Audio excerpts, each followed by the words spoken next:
Assalamualaikum warahmatullahi wabarakatuh. Kami dari kelompok 5 akan menjelaskan mengenai akuntabilitas pengawasan. Sebelum kami memulai presentasi, izinkan saya memperkenalkan anggota kelompok yang terdiri dari yang pertama, Seli Anggraita, yang kedua, Setiaji Nugroho, dan yang ketiga, saya sendiri, Wanda Zaratul Mustafafi. Sebelum pada inti pembahasan, adapun pokok bahasan yang akan kami bahas pada presentasi kali ini. Yang pertama, legalitas organisasi. Yang kedua, kejelasan visi, misi, dan tujuan. Yang ketiga, satuan penjamin mutu. Yang keempat, ketercapaian indikator dalam resta. Yang kelima, adanya audit atau satuan pengawasan internal. Yang keenam, akuntansi dan pengelolaan keuangan. Dan yang ketujuh, adanya laporan secara periodik. Penjelasan pertama, legalitas organisasi. Legalitas organisasi. Berdasarkan pada pengertian legalitas, menurut Muslim tahun 2017 halaman 4, legalitas adalah suatu kesepakatan yang menjadi jaminan dasar dengan memberi batas aktivitas dalam bentuk tertulis yang dijadikan sebagai instrumen penting. Adapun fungsi legalitas untuk mengatur ikatan penyelenggaraan lembaga pendidikan dengan peserta didik, orang tua peserta didik, masyarakat, hingga pihak yang terlibat dalam suatu lembaga tersebut. Sedangkan, pengertian dari organisasi itu sendiri, menurut Gunawan dan Benti, tahun 2017, halaman 59, bahwasanya organisasi menjadi wadah dalam pembentukan tingkah laku yang berhubungan antara manusia, serta mampu bekerjasama secara efektif dan efisien dalam mencapai tujuan. Jadi, dapat disimpulkan bahwasanya, legalitas organisasi adalah suatu lembaga yang memiliki izin yang berdasar pada jaminan baik dari perlindungan serta kepercayaan dengan memberi batas aktivitas yang dilakukan baik atau tidaknya dalam bentuk tertulis. Legalitas organisasi sangat diperlukan dalam penyelenggaraan suatu pendidikan dikarenakan hal ini nantinya dapat menjadi sumber kepercayaan bagi masyarakat sekitarnya. Pembahasan kedua, kejelasan visi, misi, dan tujuan. Kejelasan visi, misi, dan tujuan. Visi adalah kata yang menunjukkan sebuah impian dan cita-cita dari instansi maupun organisasi. Sedangkan misi adalah langkah-langkah yang harus dilalui untuk mencapai visi yang telah ditetapkan. Sedangkan tujuan adalah penjabaran visi dan misi yang berhubungan dengan apa yang dihasilkan dalam sebuah lembaga. Keterkaitan antara visi, misi, dan tujuan sangat berpengaruh terhadap suatu lembaga. Keterlibatan setiap individu dalam penyusunan visi, misi, dan tujuan akan mempengaruhi bagaimana suatu lembaga tersebut akan dibawa. Penetapan visi, misi, dan tujuan merupakan langkah awal dari pengarahan yang diperbuat organisasi dalam suatu lembaga di masa yang akan datang dalam menyediakan peluang. Yang ketiga adalah satuan penjaminan mutu. Penjaminan mutu adalah suatu sistem yang ada dalam manajemen mutu. Sedangkan manajemen mutu adalah cara untuk mengelola organisasi yang sifatnya komprehensif atau mampu menangkap dengan baik dan terintegrasi. Untuk penjaminan mutu pendidikan itu sendiri artinya adalah proses menetapkan dan pemenuhan standar kualitas pengelolaan pendidikan yang dilakukan secara konsisten dan berkelanjutan yang dapat bermanfaat untuk kepuasan stakeholder.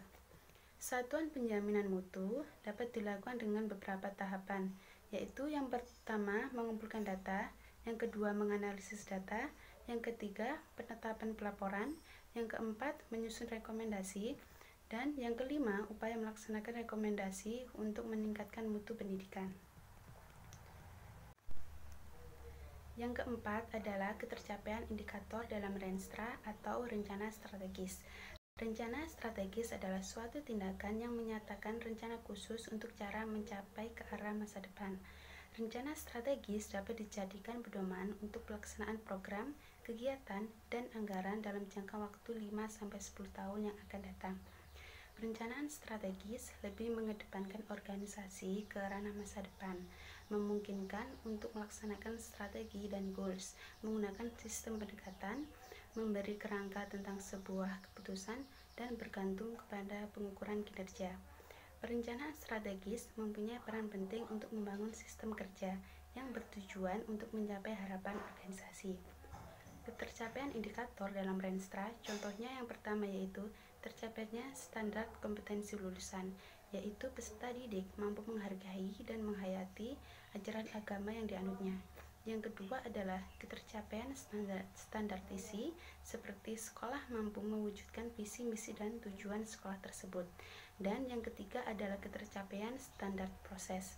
Contohnya yaitu seperti pelaksanaan pembelajaran yang mencakup sikap pengetahuan dan keterampilan. Yang kelima adalah adanya audit atau satuan pengawas internal. Satuan Pengawas Internal atau SPI merupakan unit kerja dalam Kementerian Pendidikan atau lembaga pendidikan yang berperan dan bertugas untuk mengawasi penyelenggaraan tugas unit lain. Satuan Pengawas Internal atau SPI dibentuk untuk melakukan pengawasan terhadap satuan unit kerja dan berperan untuk mencegah penyalahgunaan dan penyelewengan aset milik negara, sehingga dapat memberikan peran lain seperti peringatan dini, katalisator, dan konsultan dalam proses penyelenggaraan di lembaga pendidikan.